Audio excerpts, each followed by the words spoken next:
ಇನ್ನು ಗಿಲ್ಲಿ ಮತ್ತೆ ಈ ಗೆಸ್ಟ್ಗಳು ವರ್ಸಸ್ ಅಂತ ಅಂದಾಗ ಎಲ್ಲರೂ ಹೇಳ್ತಾ ಇದ್ರು ಗಿಲ್ಲಿನ ಟಾರ್ಗೆಟ್ ಮಾಡ್ತಿದ್ದಾರೆ ಗೆಸ್ಟ್ಗಳು ಅಂತ ಹೇಳ್ಬಿಟ್ಟು. ಸೊ ಗಿಲ್ಲಿ ಕೂಡ ಸಾಕಷ್ಟು ಮಾತನಾಡಿದ್ರು ಮಂಜು ಅವ್ರ ಬಗ್ಗೆ, ಇದು 2ನೇ ಮದುವೆನ 3ನೇ ಮದುವೆನ ಅಂತ ಕೇಳಿದ್ದು ಯಾರಿಗೂ ಸರಿ ಅನ್ನಿಸ್ತಿಲ್ಲ. ಅದ್ರ ಬಗ್ಗೆ ಅವರ ಅಂದ್ರೆ ಭಾವಿ ಪತ್ನಿ ಸಂಧ್ಯಾ ಅವ್ರು ಕೂಡ ಕಮೆಂಟ್ ಮಾಡಿರುವಂಥದ್ದು. ಅವ್ರು ಏನು ಹೇಳಿದ್ದಾರೆ ಅಂದ್ರೆ, ಎಲ್ಲ ಒಂದೊಂದು ಶೋನಲ್ಲೂ ನೀನು ಒಂದೊಂದು ಹುಡುಗಿನ ಬಲಿ ಕೊಟ್ಟು ಗೆಲ್ತೀಯ, ಇದೆಂತ ಗೆಲುವು ಅಂತ ಹೇಳ್ಬಿಟ್ಟು ಅವ್ರು ಕಮೆಂಟ್ ಹಾಕಿರುವಂಥದ್ದು. ಸೊ ಅದ್ರ ಬಗ್ಗೆ ಹೇಳೋದಿದ್ರೆ ಇಲ್ಲ, ಹೌದು, ಗೆಸ್ಟ್ಗಳಂತೂ ಟಾರ್ಗೆಟ್ ಮಾಡಬೇಕು ಅಂತ ಬರಲಿಲ್ಲ. ಅವ್ರು ಬಂದಾಗ ಅವ್ರಿಗೇನು ಪಾತ್ರ ಕೊಟ್ಟಿದ್ರು ನೀವೆಲ್ಲ ಸ್ವಲ್ಪ ಅಂದರೆ ಅವರು ಗೆಸ್ಟ್ಗಳು ಬರ್ತಾರೆ, ಅತಿಥಿಗಳು, ನಾವು ಹೋಟೆಲ್ ಟಾಸ್ಕಲ್ಲಿ ಇದ್ವಿ, ಸ್ವಲ್ಪ ಕಾಟ ಕೊಡಬೇಕು ಅನ್ನೋದು ಒಂದು ಇನ್ಸ್ಟ್ರಕ್ಷನ್ ಇದ್ದೇ ಇರುತ್ತೆ. ಸೊ ಅವ್ರು ಆ್ಯರೋಗೆಂಟ್ ಆಗೇ ಬಂದರು ಎಲ್ಲ. ಆಮೇಲೆ ಅವ್ರು ಸುಮ್ಮನೆ ಕೂತಿದ್ದವ್ರನ್ನ ಗಿಲ್ಲಿನೇ 2ನೇದ 3ನೇದ ಅಂತ ಅವ್ನು ದಿನ ಮಾಡೋದು ಇದೆ ನಮ್ಮ ಹತ್ರ ಎಲ್ಲ. ಸೊ ಅದು ಜನಕ್ಕೆ ಇಷ್ಟ ಆಗ್ತಾ ಇದೆ, ನಮ್ಗೆ ಒಳಗಡೆ ಇರಿಟೇಟ್ ಆಗ್ತಾ ಇರುತ್ತೆ.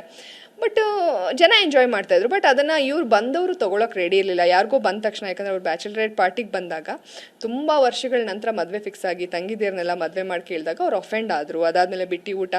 ಸೊ ಹಾಗಾಗಿ ಗೆಸ್ಟ್ಗಳೇನು ಟಾರ್ಗೆಟ್ ಮಾಡಲಿಲ್ಲ. ಗಿಲ್ಲಿ ಮಾತಾಡಿದ್ರಿಂದ ಅದು ನ್ಯಾಚುರಲ್ ಆಗಿ ಅದು ಜಗಳ ಆಯಿತು.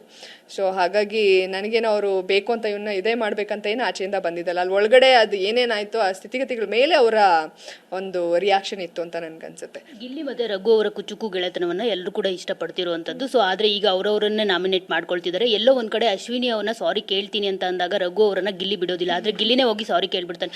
ಅಲ್ಲಿಂದ ಎಲ್ಲೋ ಅವರಿಬ್ಬರಿಗೂ ಮನಸ್ತಾಪಗಳು ಶುರುವಾಯ್ತಾ ಅಂತ. ಇಲ್ಲ, ಅಲ್ಲಿಂದ ಶುರು ಆಗಿಲ್ಲ. ಬಹುಶಃ ರಘು ಅವ್ರಿಗೆ ಯಾವಾಗ ವೀಕೆಂಡಲ್ಲಿ ಸುದೀಪ್ ಸರ್ SR ನೋ ಪ್ರಶ್ನೆಯಲ್ಲಿ ಗಿಲ್ಲಿಯಿಂದಾನೇ ರಘು ಮೈಲೇಜ್ ಅಂತ ಒಂದು SR ನೋ ಪ್ರಶ್ನೆ ಬರುತ್ತೆ.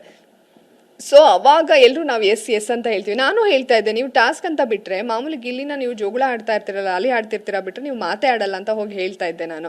ಸೊ ಅದೆಲ್ಲ ಆದಮೇಲೆ ಅವರು ಎಚ್ಚೆತ್ಕೊಂಡು ಆಟನ ಚೇಂಜ್ ಮಾಡ್ಕೊಂಡಿರ್ಬೋದು. ಯಾಕಂದರೆ ಗೆಸ್ಟ್ಗಳು ಬಂದಾಗ ಆ ಒಂದು ಇನ್ಫ್ಲೂಯೆನ್ಸು ಅದೆಲ್ಲ ಒಂಚೂರು ಇಂಪ್ಯಾಕ್ಟ್ ಮಾಡಿದೆ ರಘು ಅವ್ರ ಆಟದ ಮೇಲೆ ಅಂತ ನನಗನ್ಸುತ್ತೆ.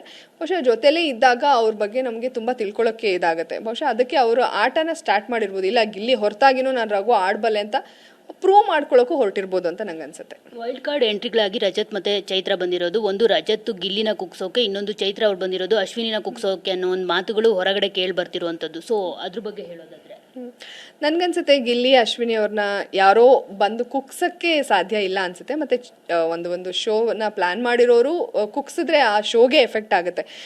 ಬಹುಶಃ ಆ ಪ್ಲಾನ್ ಅಂತೂ ಇರಲ್ಲ. ಗಿಲ್ಲಿ ಆಡ್ತಾನೆ, ಅಶ್ವಿನಿ ಅವ್ರ ಆಟ ಆಡ್ತಾರೆ ಅಂತ ನನಗನ್ಸುತ್ತೆ. ಅಂದರೆ ಇವರಿಬ್ಬರನ್ನ ಆಲ್ರೆಡಿ ಒಂದು ಶೋ ಅಲ್ಲಿ ನೋಡ್ಬಿಟ್ಟಿದ್ದಾರೆ. ಅವಾಗ ವೈಲ್ಡ್ ಕಾರ್ಡ್ ಎಂಟ್ರಿ ರಜತ್ ಅಂತ ಅಂದಾಗ ಅದು ಬೇರೆ ಲೆವೆಲ್. ಯಾಕಂದರೆ ರಜತ್ ಪರ್ಸ್ನಾಲಿಟಿ ಏನು ಅಂತ ಗೊತ್ತಿರಲಿಲ್ಲ. ಇವಾಗ ಚೈತ್ರ ರಜತ್ ಇಬ್ಬರು ಫಿನಾಲೆ ತನಕ ಇದ್ದವರು ಇಬ್ರು. ಸೊ ಅವರಿಬ್ರು ಪರ್ಸ್ನಾಲಿಟಿ ಗೊತ್ತಿರೋದ್ರಿಂದ ಬಹುಶಃ ಈ ಸೀಸನಲ್ಲಿ ಅವ್ರನ್ನ ಮತ್ತೆ ಅಂದರೆ ಗೊತ್ತಿರೋರನ್ನ ಈಗ ಆಲ್ರೆಡಿ ಅವ್ರ ಬಗ್ಗೆ ಗೊತ್ತಿದ್ದಾಗ ಆ ಒಂದು ಕ್ಯೂರಿಯಾಸಿಟಿ ಇರಲ್ಲ. ಸೊ ಅದನ್ನು ಜನ ಹೇಗೆ ನೋಡ್ತಾರೆ ಅಂತ ನೋಡಿ.